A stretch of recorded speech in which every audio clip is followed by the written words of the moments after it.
चलो आज लंबचोरस no concept clear कराई दઉં। नरेश सर ने फॉलो करता हो ने दाखलो परीक्षा में छोड़ो ने लगभग ना बने। समझो क्वेश्चन में जे एक लंबचोरस नी लंबाई 180 सेंटीमीटर है और एनु क्षेत्रफल आपेलू है 7200। तो लंबचोरस नी पહોળાઈ शोधवानी है। हवे समझो मानी लो कि आ एक लंबचोरस है बराबर, तो आ जे भाग है ने एने लंबाई कहेवाय अने आ भाग है ने एने पહોળાઈ कहेवाय। हवे मानी लो कि आ लंबाई अहींया 100 होय ने तो आ भाग भी 100 ज होय बराबर, अने मानी लो कि आ भाग जे छे ने 20 छे ने तो आ भाग भी 20 ज होय।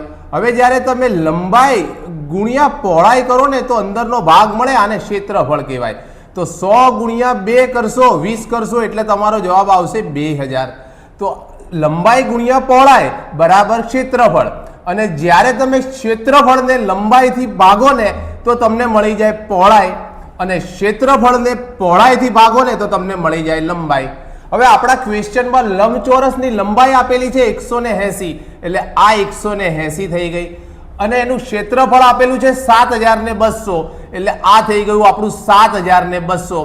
हवे ज्यारे तमे 7200 ने 180 थी भागशो एटले तमारो जवाब आवशे 18 चौक ने 72 एटले आ जवाब थई गयो आपणो 40।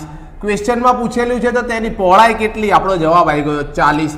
आवुं साचुं अने सरळ रीते मैथ शीखवा माटे